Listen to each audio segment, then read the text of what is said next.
चला आज मी तुम्हाला बोंबील कशी फ्राय करायची ह्याची रेसिपी सांगणार आहे। त्याची आपण पूर्वतयारी करून घेऊ। त्याच्यासाठी आलं, लसूण, कोथिंबीर आणि हिरवी मिरची ह्याची आपण पेस्ट बनवून घेणार आहोत। त्यानंतर हे असे बोंबील मधून चिरून घ्यायचे। त्याच्यात बोंबलामध्ये लिंबू पिळून घेतलाय मी आणि आपण जी पेस्ट बनवलेली ना आलं, लसूण, कोथिंबीर, हिरवी मिरचीची ती पेस्ट घालून घ्यायची। त्यानंतर आपल्याला सगळे मसाले घालायचे। हळद, लाल तिखट, धना जिरा पावडर, गरम मसाला, हे सगळे मसाले चवीनुसार आपल्याला जसं तिखट हवं तसं आपण हे सगळे मसाले घालून घ्यायचे। त्यानंतर आपल्याला आता ह्याच्यात चवीनुसार मीठ घालायचे। मीठ घातल्यानंतर हे सगळे मसाले चांगले मिक्स करून घ्यायचे। बोंबलाला हा सगळा मसाला चांगला लागला पाहिजे।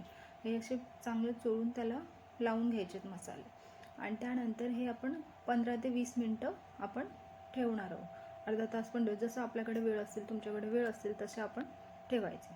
त्यानंतर आता तव्यावरती मी तेल घातलं आहे। तेल घातल्यानंतर हे मिश्रण आहे ते रवा आणि तांदळाचं पीठ मी घेतलेलं आहे आणि त्यातही थोडंसं मी मीठ घातलं आहे। त्याच्यात आता हे बोंबील आपल्याला घोळवायचे आहेत आणि तेलामध्ये सोडायचे। तव्यावरती चांगले तेलात फ्राय करायचे। बघा आता सगळे मी बोंबील अशा प्रकारे तव्यावरती घातलेत।